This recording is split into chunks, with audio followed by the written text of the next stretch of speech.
अध्याय 12वा. या अध्यायामध्ये नारायण बलीचं निरूपण करतात. नारायण बली कसा करायचा, कोणासाठी, कशामुळे करायचा याचं वर्णन करतात. श्री गणेशाय नमः.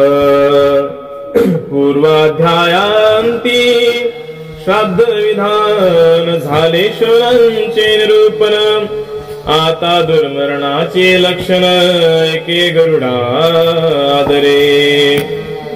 मागच्या अध्यायांमध्ये श्राद्धाचं विधान सांगितलं, श्राद्ध पिंडी इत्यादींचं विधान सांगितलं, श्रवण देवांचं निरूपण केलं, श्रवण देव कोण आहेत, काय करतात. आणि आता दुर्मरणाचं लक्षण, एखाद्या वेळेस वाईट मरण एखाद्या मनुष्याला येतं, त्याचं काय करायचं हे सांगतात. जो मेला चांडाळ हस्ते उदकी देह पडला चिते. सर्पदंशाग्नीने देहाते जाळून टाकिले जयाचे. ब्राह्मण शापे निमाला दंष्टीने डसुनी मारिला. पशुने फाडून टाकिला आणि पळता संग्रामातुनी. मारून टाकिला अन्यवीरे विषयानी मेला शस्त्रे. कंठी फास लावूनी दोरे मारिले चोरे जयासी. क्षणी करोगे मृत्यू आला अंतरिक्षीच प्राण गेला. थाटेवरी जो निमाला तो पावला दुर्मरण. दुर्मरण कशाला म्हणायचं, दुर्मरण म्हणजे वाईट मरण कशाला म्हणायचं हे सांगितलं आतापर्यंत. की एखादा चांडळाच्या हाताने मेला, अर्थात पूर्वी फाशी द्यायला चांडाळ असायचे, तर फाशी देऊन जर एखादा मेला एखाद्या शिक्षेमध्ये, त्याच्यासाठी ते वाईट मरण आहे. पाण्यामध्ये बुडून अचानक मेला ते देखील वाईट मरण आहे. साप जर चावला ते देखील वाईट मरण आहे. अग्नीमध्ये दाह होऊन जळून गेला, मेला अग्नीमध्ये, तो ते देखील वाईट मरण आहे. एखादा करंट लागून मेला ते देखील वाईट मरण आहे. ब्राह्मण शापानं मेला ते देखील वाईट मरण आहे. एखादा जंगली प्राणी आहे वाघा सिंहासारखा, त्यानं खाऊन जर मेला ते देखील वाईट मरण आहे. पशुनं फाडून टाकला किंवा संग्रामातून लढाईमधून पळता पळता मरण पावला ते वाईट मरण आहे. दुसऱ्या वीरांनी जर पळताना मारून टाकलं त्याला ते देखील वाईट मरण आहे. विष पिऊन मेला किंवा शस्त्राने एखादं शस्त्र लागून मेला किंवा गळ्याला फास लावून मेला किंवा चोरांनी मारलं, हे सगळे वाईट मरण आहेत. आणखी सांगितलं एखादा वाईट रोग आला आणि तो मेला त्या रोगाने, अंतरिक्षामध्ये प्राण गेला. अंतरिक्षामध्ये आता काही लोक जातात, तिथे जर अंतरिक्षामध्ये प्राण जर गेला. त्यानंतर सांगितलं की खाटेवर, खाट जे असते त्या खाटेवर जर एखादा मेला, हे सगळे वाईट मरण आहेत. सूतिका आणि रजस्वला हाही मृत्यू नव्हे चांगला. वृक्षापासून मरण पावला आणि राहिला संस्कार रहित. सूतिका बाळांची एखादी मेली, रजस्वला मासिक धर्मामध्ये असलेली स्त्री जर मेली, हा मृत्यू सुद्धा चांगला नाही, हा वाईट मृत्यू आहे. किंवा वृक्षापासून मेला, वृक्ष अंगावर कोसळलं एखादं मेला आणि संस्कार रहित राहिला. त्यानंतर कुठले संस्कार त्याचे झाले नाहीत किंवा लग्न झालेलं नाही, एखाद्याचं मुंज झालेलं नाही, उपनयन संस्कार झाले नाहीत आणि मेला, हे सुद्धा वाईट मरण सांगितलेलं आहे. हे तुकी जाणावी दुर्मरणे आता पापी प्राण्यांची लक्षणे. ऐके गरुडा सावध मने किंचित काही सांगतो. ही सगळी वाईट मरण आहेत. आता हे गरुडा सावधान चित्तानं ऐक, मी पापी प्राण्यांची लक्षणं सांगतो. पापी कोणाला म्हणायचं? पाखंडी आणि महापातकी आणि स्त्री व्यभिचारीन. जो करता परदारा हरण शस्त्रघाती अग्निला विताजो. पापी लोकांची लक्षणं सांगत आहेत. पापी कोणाला म्हणायचं? जो पाखंडी आहे, अर्थात मनाचेच तर्क वितर्क काढतो. शास्त्र एक गोष्ट सांगतात शास्त्रांप्रमाणे आपण चालावं, परंतु मनाचेच तर्क वितर्क काढतो, मनातच खरं करणार आहे असा पाखंडी पापी आहे. जो महापातकी मोठमोठे पाप करणार आहे. स्त्री जी आहे, व्यभिचारी असली एखादी स्त्री, तर ती स्त्री सुद्धा महापातकी आहे, पापी आहे. एखादा मनुष्य दुसऱ्यांच्या बायकांना पळून नेत असेल, स्त्रियांना पळून नेत असेल, ते सुद्धा महापातकी आहे, पाखंड, ते सुद्धा पाप आहे. शस्त्रघात, शस्त्राने मारून टाकणारा कोणाला, ते सुद्धा महापाप आहे. आणि एखादा दुसऱ्याच्या घराला आग लावत असेल, ते सुद्धा महापाप आहे. तैसाची जाण विष घालिता, कुशल्ये वृत्ती चालविता, वेद ब्राह्मण निंदा करता, जनांची प्रीती नेती जाळीती शूद्राधिक. दुसऱ्याच्या अन्नामध्ये विष घालणारा, विष घालून मारणारा, तो सुद्धा पापी आहे. व्याजावर निर्वाह करणारा, दुसऱ्यांना पैसे देऊन त्याचं व्याज खाणारा जो आहे, तो सुद्धा पापी आहे. वेदांची निंदा करणारा, ग्रंथांची, संतांची निंदा करणारा, ब्राह्मणांची निंदा करणारा, तो सुद्धा पापी आहे. एखाद्याचं प्रेत शूद्रांनी नेलं आणि त्यांनी जाळलं, तो सुद्धा पापी आहे. यांची घटोदक क्रिया करावी, कृच्छ संतपेने आचरावी, प्रायश्चित्ते पापे वारावी, शुद्धी करावी स्वकुळाची. तर यांचं घटोदक क्रिया एक आहे, ती करावी. नाहीतर कृच्छ, शांत इत्यादी प्रायश्चित्त शास्त्रामध्ये सांगितलेले आहेत.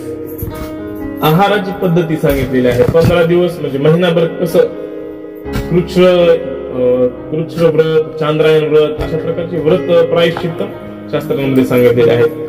पहिल्या दिवशी 1 घास खायचा, दुसऱ्या दिवशी 2 घास खायचे, तिसऱ्या दिवशी 3 घास, चौथ्या दिवशी 4, 5, 6, 7, 8, 15 घास 15 दिवसापर्यंत वाढवत न्यायचे. आणि पुन्हा 15व्या दिवसापासून रिवर्स यायचं, 15, 14, 13, 12 असे वापस यायचं. असं एक व्रत सांगितलेलं आहे. जर असे पापी असतील तर त्यांना ते व्रत करून घ्यावं आणि प्रायश्चित्तानं ती पाप संपवून टाकावी आणि त्यांची शुद्धी करावी. जो पूर्वीचा हिताग्नी, मग झाला पतित जनी, त्याचा देह श्रोत स्मार्ताग्नी, लावून त्यासी न जायजे. जो पूर्वीचा अग्निहोत्री होता, अग्निहोत्री ब्राह्मण होता, आणि मग नंतर पतित जर झाला, तो पापी जर बनला आणि त्या पाप्याला जर श्रुती स्मृतीच्या मंत्रांनी जर जाळलं, तर ते सुद्धा वाईट आहे. वैताना ते टाका की उदकात, आवसथ्या टाका चतुष्पंथात, पात्रे होमावी अग्नीत, शवनदीत सोडावे. मग त्या तशा माणसाचं काय करायचं? त्या ब्राह्मणाचा जो अग्निहोत्री होता आणि पुन्हा पातकी झाला, त्याचं सांगितलं वैतान उदकामध्ये टाकायचं, त्याचं आवसथ्या म्हणून आहे, चतुष्पंथात टाकायचं. त्यानंतर पात्रे जी आहेत त्याची सगळी, म्हणजे यज्ञाच्या ज्या काही साधनं असतात ती कुठं कुठं टाकून द्यायची. त्याची पात्रे जी आहेत ती अग्नीमध्ये टाकून द्यायची त्याची, आणि त्याचं शव जे आहे नदीत सोडून द्यायचं. जाळील्या लौकिकाग्नी लावावा, मंत्रवर्ज त्यासी करावा, तो काष्ठा परी जाळावा, मग करावा प्राजापत्य विधी. त्याला काय वैदिक मंत्रांनी जाळू नये त्या पापी माणसाला. त्याला लौकिक अग्नी सरळ जाळावं, जसं लाकडं जाळतात तसं जाळावं, मंत्र कुठलाच म्हणू नये. आणि त्यानंतर प्राजापत्य नावाचा एक विधी असतो, तो करावा. अस्थीचे करोनी संचयन, पुन्हा जाळाव्या विधिमंत्रे करून. ज्याची पत्नी पतिव्रता जाण, तिने अग्नी रक्षिली असतील जरी. एखाद्या तशा माणसाची जर पत्नी पतिव्रता असेल आणि त्या पतिव्रता पत्नीने जर त्याची अस्थी जर जपून ठेवली असतील, तरच त्या माणसाचे विधियुक्त मंत्र संस्कारित विधी करावेत. तरी त्या अग्नींनी विधीपूर्वक क्रिया करावी अवैक. प्रमाद पतिताचा विवेक, तुझ निष्ठंक कधी येला. त्या सांगितलं की त्या तशा पापी माणसाची सुद्धा पत्नी जर पतिव्रता असेल आणि त्या पतिव्रता पत्नीने जर त्याचे हाड अस्थि जर संचयन साठवून ठेवलेले असतील तर त्याचं विधीपूर्वक अग्नी त्याला प्रदान करायचा, विधीपूर्वक त्याच्या और्ध्वदेहिक ज्या क्रिया आहेत त्या करायच्या. परंतु हा झाला प्रमादपतिताचा विवेक. म्हणजे प्रमादपतित म्हणजे जो ज्ञानी होता आणि ज्ञानी होऊन पुन्हा पापी बनला, त्याच्यासाठी कुठली विधी आहे ती सांगितली. वृद्ध आणि शौचयुक्त स्मृती त्याची झाली लुप्त, भिषक्रियेने प्रत्याख्यात तो आत्मघात जरी करी. जर तोच ब्राह्मण असेल, वृद्ध झाला असेल आणि शौचयुक्त असेल, स्वच्छ राहत असेल, सगळे शौच पालन करत असेल, परंतु त्याची स्मृती संपून गेली, स्मृती भ्रष्ट झाली त्याची आणि वैद्यकीय क्रिया जी आहे, वैद्यकीय क्रियेमध्ये काही मरण्याचे मार्ग आहेत, तशा प्रकारे जर तो मेला असेल, त्या प्रकारे जर आत्मघात त्याने केला असेल, किंवा उडी टाकी पर्वतावरणी शरीर जाळी लावून अग्नी, उपोषणे जलसमाधी घेऊन देहनाशी जो आपुला. पर्वतावर उडी टाकून जर मेला किंवा अग्नीने शरीर जाळून घेतलं त्याला, अथवा जलसमाधी घेतली, अथवा उपोषण करून जर मेला, अशा प्रकारे जर स्वतःचा देह नष्ट जर त्याने केला तर काय करायचं? त्याचे अशौच त्रिरात्र वर्ज करोनी माता पितर, जो झाला दुश्चिकित्सित नर महारोगी जो पिडला, त्याने प्रदीप्त अग्नी करुणी उडी घालावी विधी जाणूनी, अथवा अनशने देहावरुनी पडो द्यावा निग्रहे. त्याबद्दल सांगतात की त्रिरात्र 3 दिवस तशा माणसाची अशौच पाळावा, 3 दिवस सुतक त्याच्यासाठी पाळावा, माता पित्यांना वर्ज करावं त्या विधीतून. आणि तो एखाद्या दुसरा मनुष्य जर दुश्चिकित्सित नर जर असेल, महारोगी जर असेल एखादा, त्यानं काय करावं? महारोग असेल एखाद्याला आणि तो जातच नसेल तर त्यानं काय करावं? त्यानं अग्नी प्रदीप्त करावा, अग्नी पेटवावा आणि त्याच्यामध्ये उडी घालावी, हा त्याच्यासाठी विधी आहे. अथवा अनशने देहावरून पळू द्यावा निग्रहे, उपोषण करायचं, उपोषण करून काहीही न खाता देह पळू द्यावा त्याने. किंवा आणखी कसं मरावं त्यानं? मरावे खोल उदकात अथवा करावा भृगुपात, महाप्रस्थाने देहपात तुषार पर्वती करावा. असा महारोगी जो असेल, भयंकर रोग त्याला लागला असेल तर त्यानं मृत्यू पाहिजेच त्याला, तर त्यानं खोल उदकात कुठेतरी मरावं, अथवा भृगुपात पर्वतावरून उडी मारावी. परंतु कुठल्या पर्वतावरून? तर तुषार पर्वत, तुषार नावाचा पर्वत आहे, त्या पर्वतावरून उडी मारावी त्याने, देहपात करावा. प्रयाग वटावरी चढोनी उडी घालावी प्रयाग जीवनी, शेखी दिव्य देह पावनी स्वर्गा माझी तो जाई. असा एखादा पापी असेल किंवा एखादा महारोगी असेल, त्याला जर स्वतःची शुद्धी करून घ्यायची असेल तर हे मार्ग सांगितले आहे. तर प्रयाग वटावर चढायचं आणि त्या पाण्यामध्ये उडी मारायची. जसं माऊलींच्या माता पित्यांना जी शिक्षा दिली होती प्रयागामध्ये, आत्मघात करणं ही शिक्षा दिली होती, ती शिक्षा इथे ह्या पाकांना सुद्धा सांगितली आहे. त्यानंतर दिव्य देह प्राप्त होतो त्यांना, अशा शिक्षा घेणाऱ्यांना, आणि स्वर्गामध्ये ते जातात. या मरणासीन मनात्मघात लोकवचन वेदवचनात, बाध नाही गानिशित प्रयाग मरणी ज्याची मती. प्रयागामध्ये जर एखाद्यानं उडी टाकून मेला असेल तर त्याला आत्महत्या म्हणता येत नाही, नाहीतर आत्महत्या हे खूप मोठं पाप आहे. परंतु प्रयाग राजामध्ये ज्यानं उडी मारलेली आहे त्या तीर्थामध्ये ते काही पाप नाही, हे लौकिक वचन वेदवचन सुद्धा अबाधित आहे. जो धीरवंत प्रयागी देह संगमी टाकुनी होई विदेह, तो ममतनु निसंदेह पावे जाण वैनतिया. एखाद्याला वाटलं की आपल्याकडून खूप मोठे पाप घडले आहेत, आता हा देह संपवला पाहिजे तर प्रयागराजामध्ये जाऊन देह संपवणं उत्तम सांगितलेलं आहे, कारण ती आत्महत्या मानली जात नाही, तर त्याचं शरीर भगवान विष्णू स्वरूप होतं. जो पावे महायुद्धी वर्ण तोट 60 सहस्र वर्षे प्रमाण स्वर्ग भोग भोगी असाधारण गोग्रहणाची संख्या सहस्र एसी. जो महायुद्धामध्ये खूप मोठ्या युद्धामध्ये मरण पावतो तो शूर तो वीर 60,000 वर्ष स्वर्गामध्ये उत्तम उत्तम भोग असाधारण असे भोग तो भोगत असतो त्या ठिकाणी. उदकी 11 सहस्र भृगुपाती 16,000 अनशने अक्षय मुक्त नर पावे जाण निर्धारे. असो जे मेले दुर्मरणाने त्यांचे प्रायश्चित्त करावे पुत्राने मग क्रिया संपादने यथाविधी भक्ती पूर्वक. एखादा पापी त्यानं उदकामध्ये जलामध्ये जसं सांगितलंय मरायचं तसं जर मिळालं तर 11,000 वर्ष स्वर्गामध्ये राहतो. त्यानंतर अनशनानं जर एखादा मुक्त झाला अर्थात पापामधून त्याला वाटलं मी भयंकर पाप केली, नंतर जेवण सोडून दिलं त्यानं, नंतर भोजन बंद केलं, उपोषण केलं आणि मृत्यू पावला, तर अक्षय काळापर्यंत तो मुक्त होऊन जातो, स्वर्गामध्ये तो राहतो.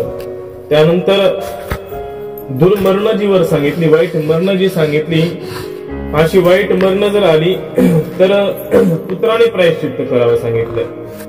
त्या वाईट मरण आलेल्या माणसाबद्दल त्याच्या पुत्राने प्रायश्चित्त घ्यावं आणि त्यानंतर ज्या काही क्रिया आहेत त्या यथाविधी श्रद्धेने कराव्यात.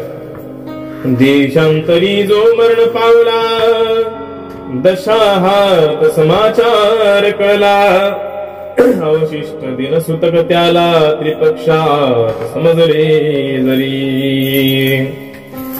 दुसऱ्या देशामध्ये मृत्यू आला एखाद्याला, कुठंतरी लांब दुसऱ्या गावी मेला, बरेच दिवस समजलं नाही, तर ज्या दिवशी समजलं तिथून पुढं सुतक पाळावं आणि त्रिपक्षात समजले जरी 3 पक्षांच्या आत अर्थात किंवा एक 40-45 दिवसाच्या आत जर समजलं हा माणूस मेला तर काय करावं.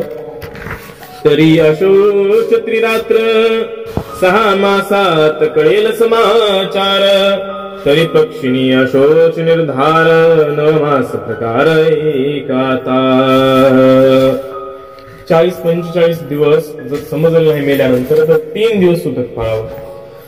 6 महिने समजलंच नाही एखादा माणूस मेलाय, 6 महिन्यानंतर समजलं तर एक पक्षिणी अशोच पाळावा. एक पक्षिणी म्हणजे 12 प्रहराचा काळ, म्हणजे जवळपास 36 म्हणजे जवळपास 1.5 दिवसाचा काळ सुतक पाळावं.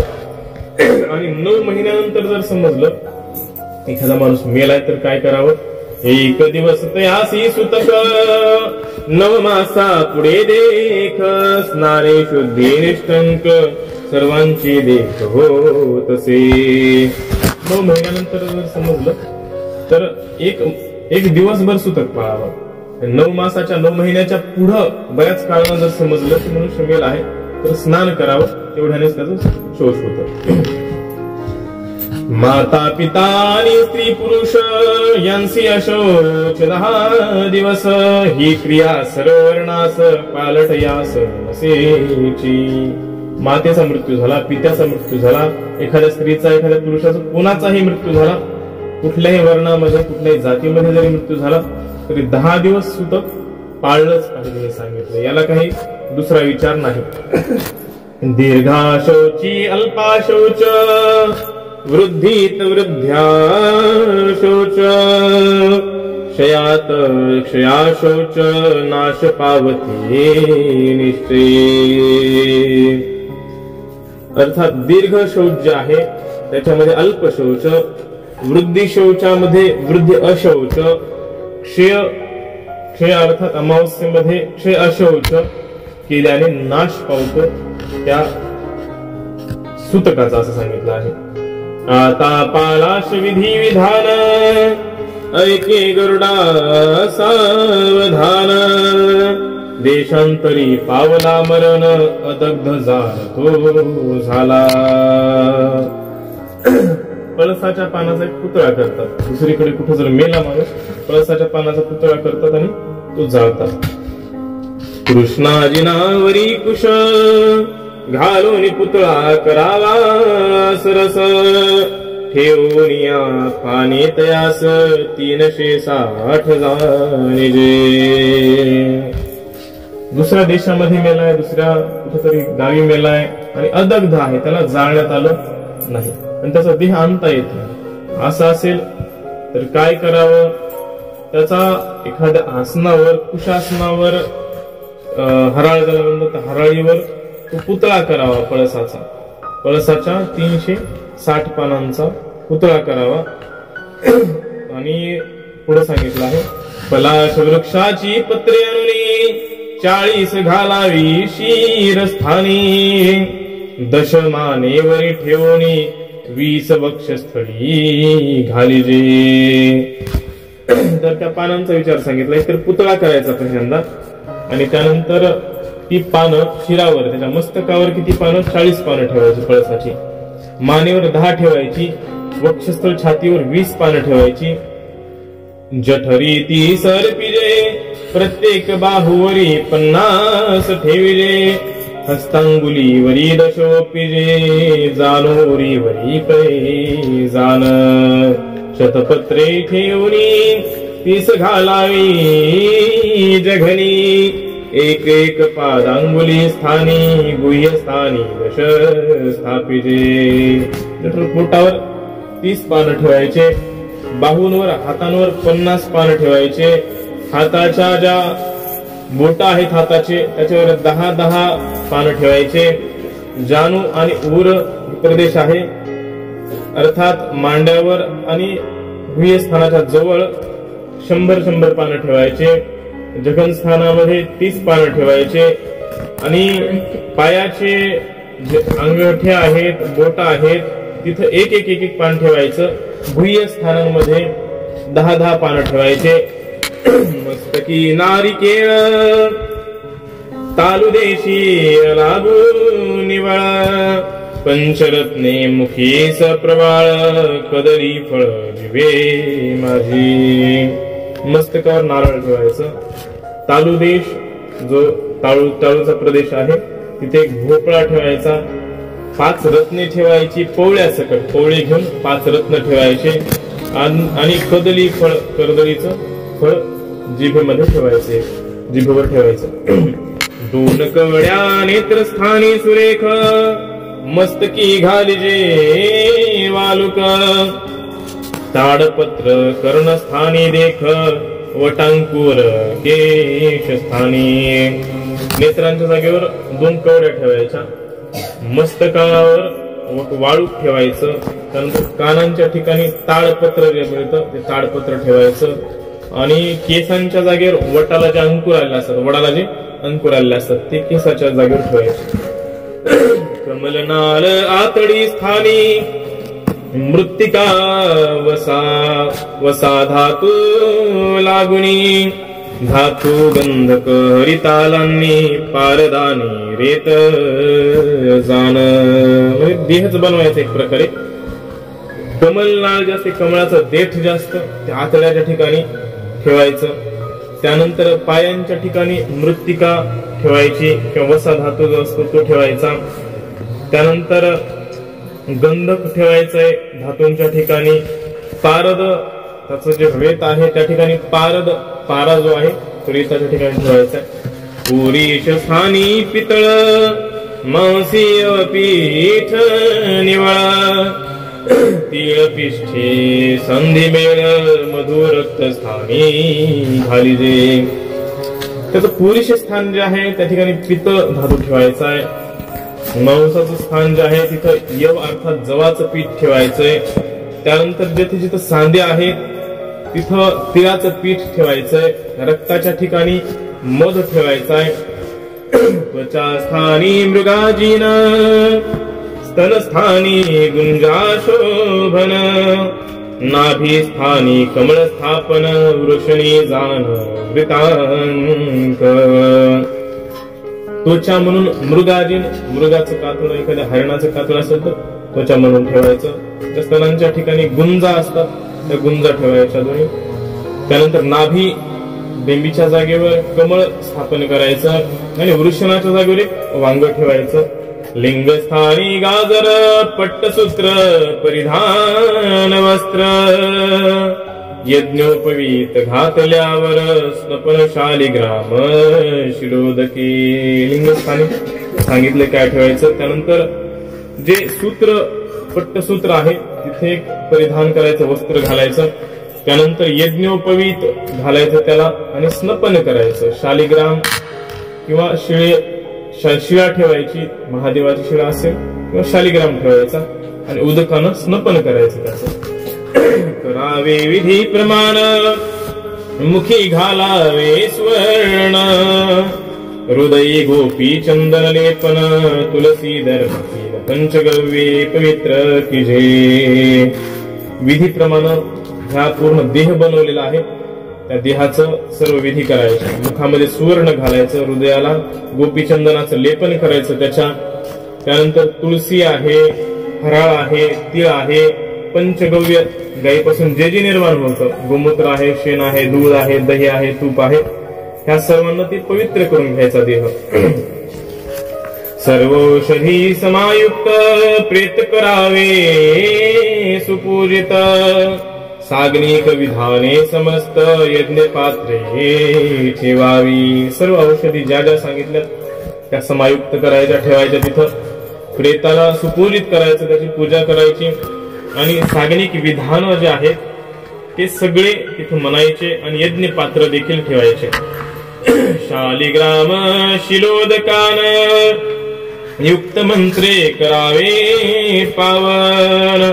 तिलादी अष्टदाने जाण विष्णू प्रीत्यर्थ करावी. शालिग्राम घ्यायचा, त्याच्यावर पाणी वाहून त्याच्या पाण्याने मंत्र म्हणायचे, त्याला पावन करायचं त्या देहाला. तिलादी जी अष्टधान्य सांगितलीत माग, त्या अष्टधान्यांचं दान करायचं भगवान विष्णूंना स्मरण करून. धेनु द्यावी वैतरणी विष्णू स्मरोनी लावा अग्नी. दशौषधी नाम निशानी सांगो तो तुझं अंडजेंद्रा. त्यानंतर सांगितलं वैतरणी नदीतून पार करण्यासाठी त्याला धेनु गाय दान द्यावी. नंतर भगवान विष्णूंचं स्मरण करून अग्नी लावावा आणि 10 प्रकारच्या ज्या औषधी आहेत त्यांच्या पुन्हा तिथं तुला हे अंडजेंद्रा अर्थात हे गरुडा, तुला ती औषधी कुठल्या आहेत ते सांगतो. कुष्ठ मांसी हरिद्राद्वय चंदन मूरा शैलेय वचा चंपक मुस्तारमणीय सर्वौषधी देशरेषाह्या. त्या औषधी कुठल्या आहेत ते सांगितलं की कोलिंजन नावाचा एक पदार्थ आहे. मांसी म्हणजे जटामांसी, जटामासी ज्ञात आहे बऱ्याच लोकांना, तो जटामांसी. हरिद्राद्वय अर्थात हळदी 2 प्रकारच्या आहेत, त्या दोन्ही प्रकारच्या हळदी. चंदन आहे. त्यांच्यानंतर मोरा म्हणजे मूर्छा किंवा मोरवेल ज्याला म्हटलं गेलं आहे ते आहे. शैली म्हणजे शिलाजित, तो दगडासारखा एक प्रकार आहे. त्यानंतर वचा म्हणजे वेखंड आहे. चंपक ही एक वस्तू आहे. मुस्ता म्हणजे नागर मोठा. अशा प्रकारे या औषधी आहेत त्या आणून तिथे दान कराव्यास सांगितलं. जो गेला देशांतरासी त्याचे वर्तमान स्वजनांशी 12 वर्षे न कळल्यासी क्रिया त्याची मग कीजे.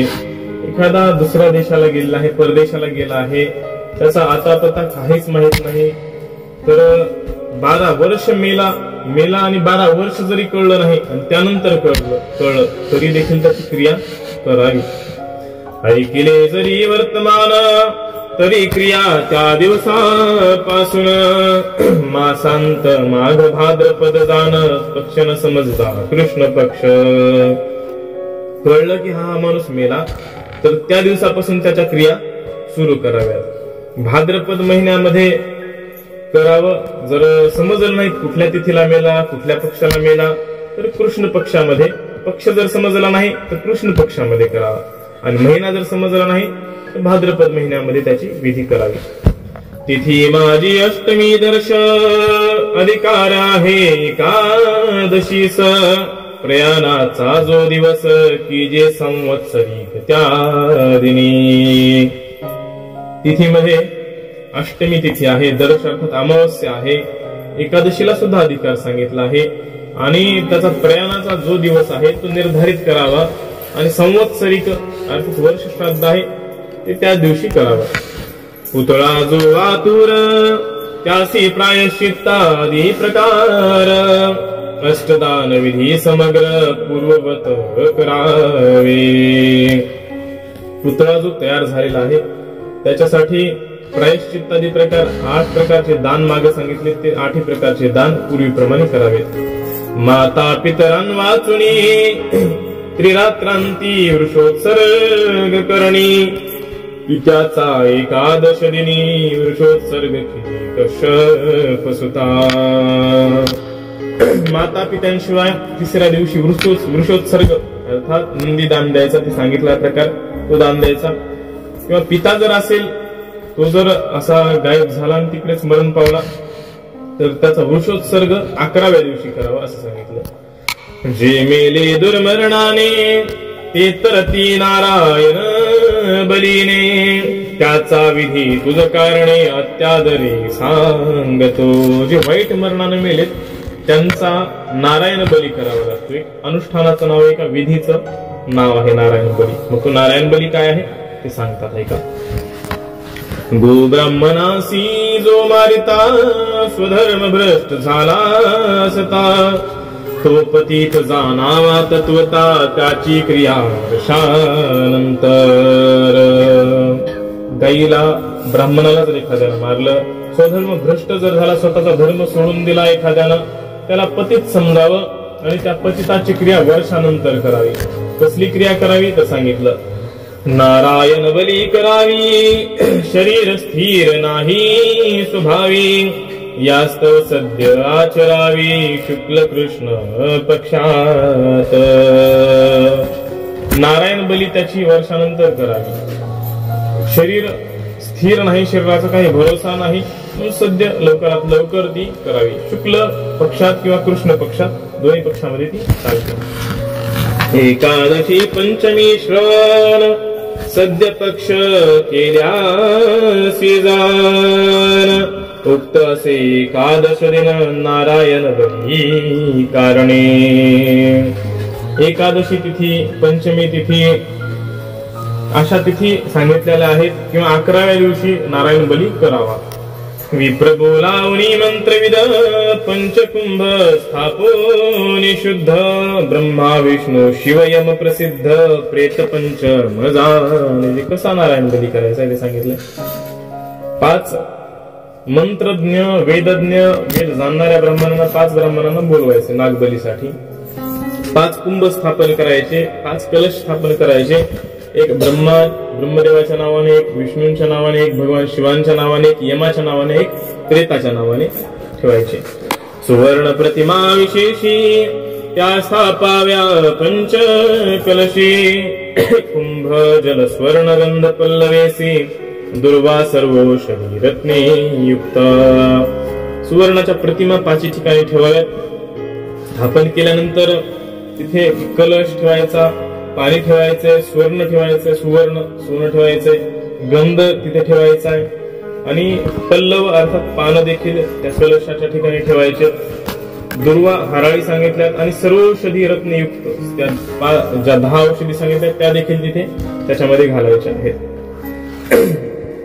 वस्त्रे युग्मे किजे अलंकृत यव अथवा व्रीहिवरी मंत्रोक्त, स्थापुनी ब्रह्मादी स्थापित पृथक मंत्रे करावे.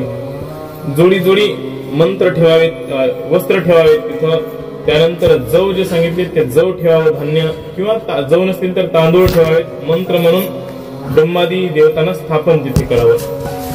प्रेताचा मंत्र त्याचे नाम पूजा पाचाची सांग परम गरुडासी म्हणे पुरुषोत्तम अधिकारानुसार सर्व कीजे. पुरुषोत्तम भगवान विष्णू गरुडाला सांगतात की ज्याचा जसा अधिकार आहे त्याची तशी पूजा तिथे करावी आणि प्रेताची जेव्हा पूजा करायची तेव्हा त्याचं नाव मंत्र जो म्हणायचा तेव्हा त्याचं नावच घ्यायचं. स्वगृह्योक्त विधीपूर्वक सिद्ध करावा पावक नारायण बली करून निष्टंक यथोक्त हवन करावे. गृह्य सूक्त नावाचा ग्रंथ आहे. त्या गृह्य सूक्तात जसा विधी सांगितलाय तो सिद्ध करावा आणि नारायण बली पूर्ण करावा आणि त्याच्यानंतर यथोक्त हवन करावं. कुंभावरी 10 पिंड स्थापून विष्णुरूपी प्रेत स्मरून तन्निमित्त द्यावे भावे करुण गोत्र नामोच्चार पूर्वक. कुंभावर 10 पिंड स्थापन करायचे त्या कलशावर आणि प्रेताचं स्मरण करायचं. प्रेत विष्णू स्वरूप झाला आहे असं स्मरण करायचं आणि त्याच्यासाठी भावाने श्रद्धेने गोत्र नाव याचा उच्चार करायचा. काय करायचं पुढे?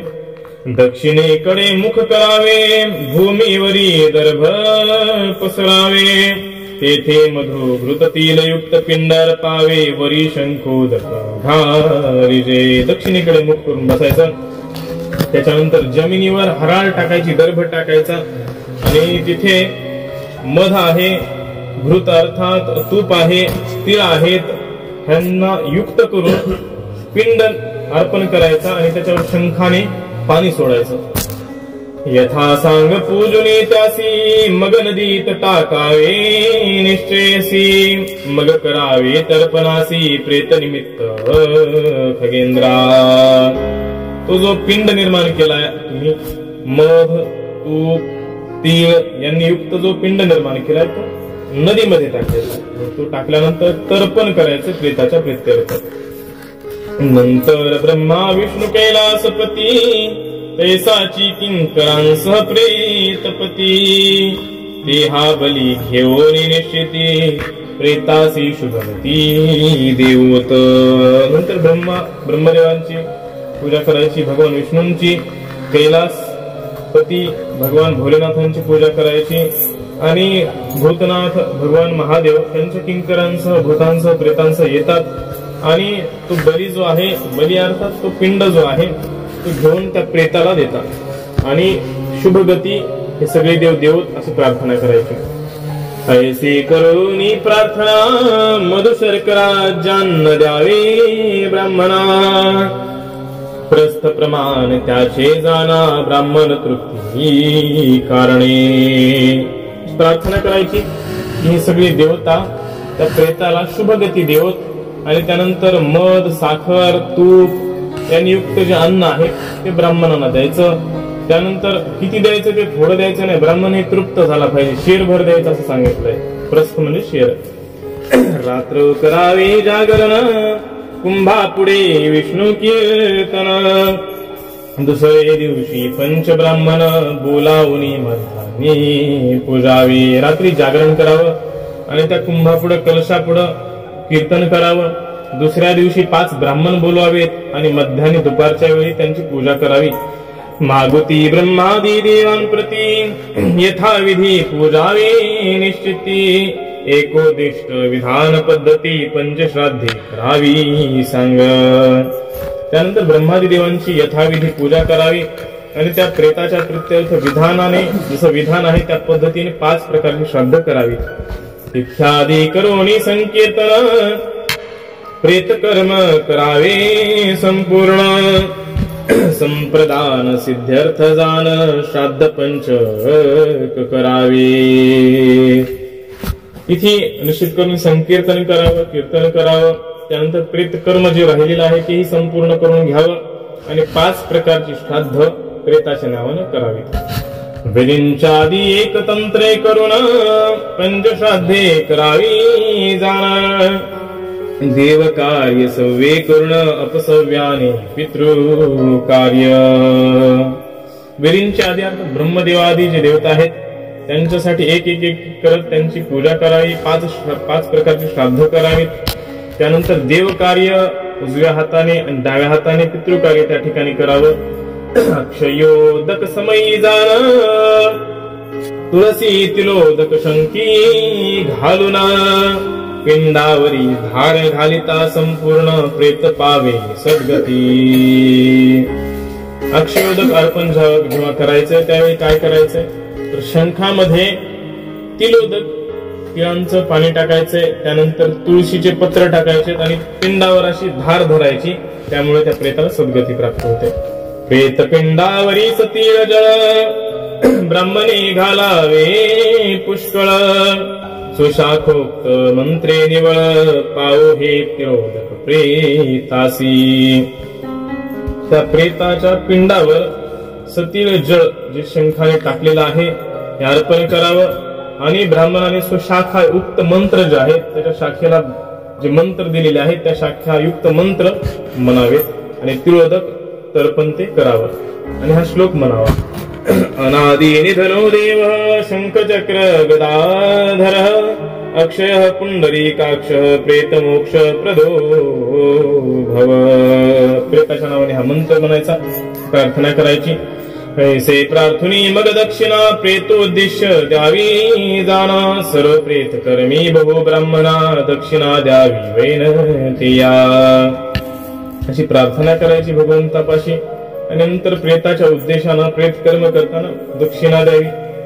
समाप्त कर्म झाल्यावरी स्नान करावे गंगा तीरी यस्य स्मृती मंत्रोच्चारी कर्म संपूर्ण करावे। सगळं कर्म झालं त्यानंतर गंगेच्या तीरावर स्नान करावं आणि यस्य स्मृत्या इत्यादी जे मंत्र आहेत ते मंत्रोच्चार करून कर्म संपूर्ण करावं। गरुडा मग माझे पूजन करून आप्तांसह भोजन अवश्य करावे पायासान्न पितृकारी तृप्ती किजे। हे गरुडा मग माझं पूजन करावं आणि सगळे आप्त जे नातलग आहेत त्यांच्यासोबत भोजन करावं त्यांच्यासोबत, आणि भोजन करत असताना खीर देखील खावी, त्यामुळे पितर तृप्त होतात। धनुष्ठादी नक्षत्र पंचक मृतासी अत्यंत दुर्गतीदायक कुलासही अशुभ प्रापक होय आग बोलिजे।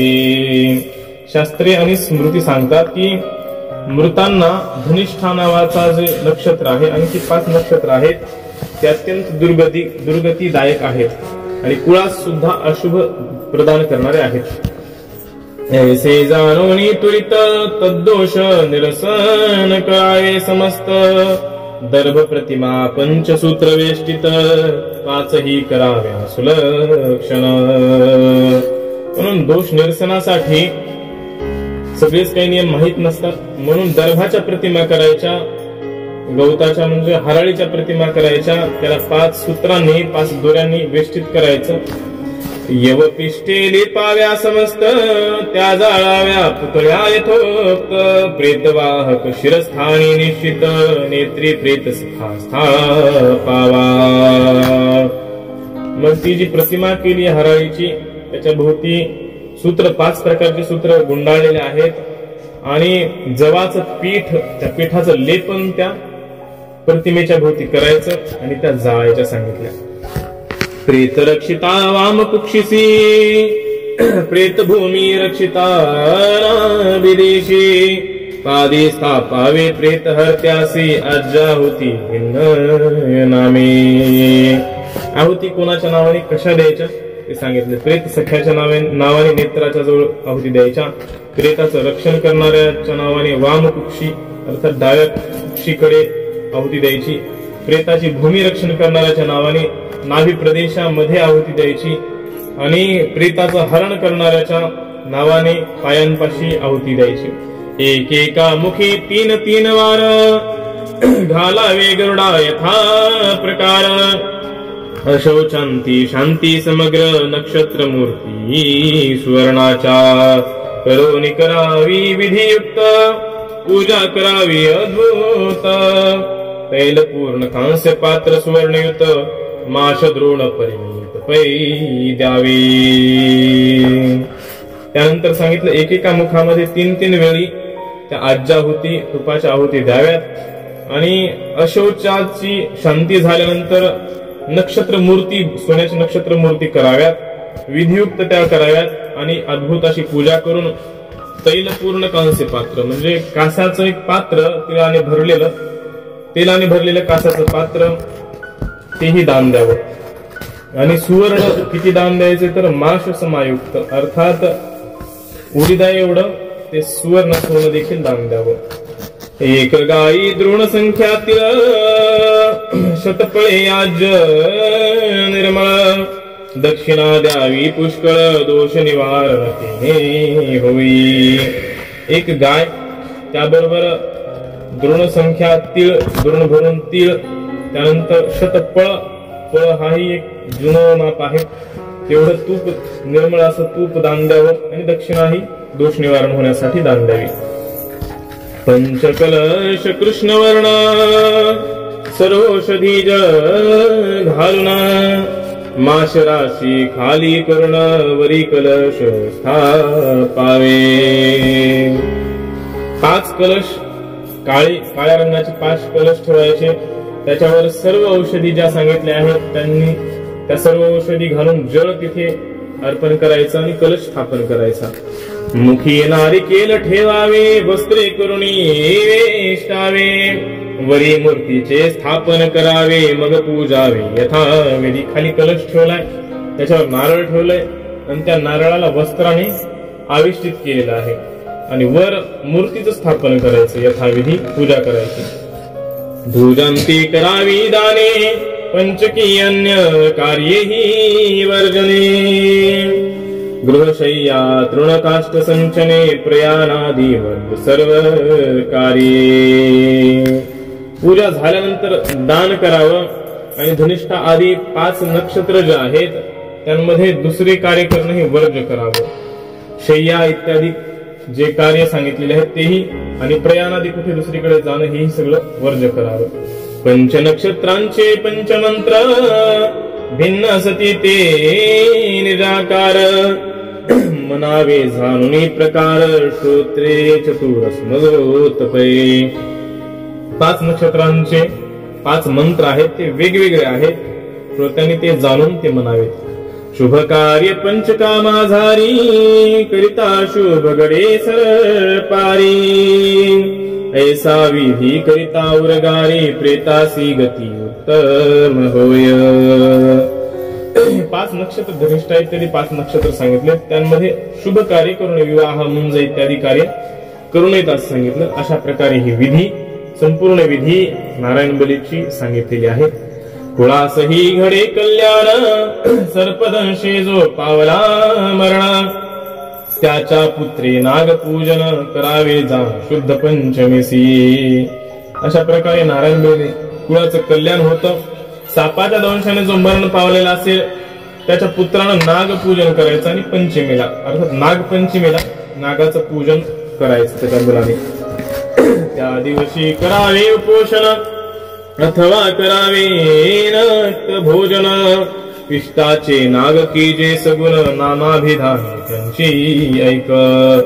अथवा नागपंचमीच्या दिवशी कुणाचे वडील वारलेले असतील, कुणाचे पितर वारलेले असतील तर उपोषण करावे 1 दिवस। नागपंचमीच्या दिवशी भोजन करू नये आणि नक्त भोजन करायचंच असेल तर संध्याकाळच्या वेळी भोजन करावं। पिठाचे नाग करावेत आणि त्या नागांचे नाव कुठले कुठले आहेत का? वासुकी आणि अनंत, शंख पद्म कंबल विख्यात, अश्वतर धृतराष्ट्र कृद्रुजात, कालिया शंखपाल, तक्षक कपिल शेष, नाम मंत्रे पूजा प्रतिमास, पायस भोजन ब्राह्मणास भक्तियुक्त घालावे। त्या नागांमध्ये वासुकी, अनंत, शंख, पद्म, कंबल, अश्वतर, धृतराष्ट्र, कद्रुजात, कालिया, शंखपाल, तक्षक, कपिल अशा नावाचे नाग त्या ठिकाणी आहेत समजावं आणि त्यांची प्रतिमा निर्माण करून त्यांना पायस भोजन, त्यांची प्रतिमेचे पूजन करावं आणि ब्राह्मणांना पायस भोजन द्यावं, खिरीचं भोजन द्यावं। संवत्सरांती सुवर्ण नाग गायी सह द्यावा सांग, नारायण बलिता करिता देख गती उत्तम पावतसे. सापाने दंशून जो मरण पावलेला आहे त्याच्यासाठी सांगितलं की वर्षाच्या शेवटी एक सुवर्णाचा छोटासा नाग अर्पण करावा, गायीसह अर्पण करावा आणि नारायण बली जर केली तर उत्तम गतीला तो प्राप्त होतो. अन्यही शुद्ध पंचमीस पूजा करावी पुष्पे विशेष, शतपत्र करवीर जाती कुसुमांस मेळवणी पूजन करावे. शुद्ध पंचमी आणि दुसऱ्या नागपंचमी सोडून दुसऱ्या ज्या पंचमी आहेत त्यांना देखील सुंदर सुंदर चांगले चांगले पुष्प 100 पुष्प जमा करून त्या नागांचं पूजन करावं असं सांगितलं आहे. तेने नाग संतोषती पितरांसी होय परमगती, सर्व पूर्वोक्त विधान रीती करिता हर्षती पितर देव. अशा प्रकारे नागांनाही संतोष प्राप्त होईल आणि पितरांचीही परम गती होईल. अशा प्रकारे जी विधान रीती आहे, विधान पद्धती आहे ती सांगितली गेलेली आहे. ऐशी कथा गरुडा प्रती सुमुखे निवेदी श्रीपती, नैमिषारण्ये सूत कथी बाबाजी प्रार्थी श्रोतयाते. अशी ही विधी गरुडा प्रती भगवान विष्णू सांगत आहेत. तीच विधी नैमिषारण्यामध्ये सूत महर्षी शौनकादी ऋषींना सांगत आहेत. हा संपूर्ण संवाद आहे, विधी आहे. ग्रंथकर्ते बाबाजी किंवा माधव सांगत आहेत इथे. 12 माझारी दुर्मरण पालाश विधी वरी, आणि नारायण बली मुरारी सर्पदंश परिता झाला. या 12व्या अध्यायामध्ये दुर्मरण वाईट मरण जर आलेलं आहे त्याच्यासाठी पालाश विधी, पळसाचं कसं मूर्ती करायची त्याची हे सांगितलं आहे. प्रतिमा कशी करायची पळसाच्या पानांची हे सांगितलेलं आहे. त्यानंतर नारायण बली हे देखील सांगितलेलं आहे. आणि सर्पदंशाने ज्याचा मृत्यू झाला आहे त्याच्यासाठी कुठली विधी करावी हे देखील सांगितलेलं आहे. इति श्री गरुड पुराणे प्रेतकल्पे गरुड नारायण संवादे नारायण बली निरूपणम नाम 12 अध्यायः.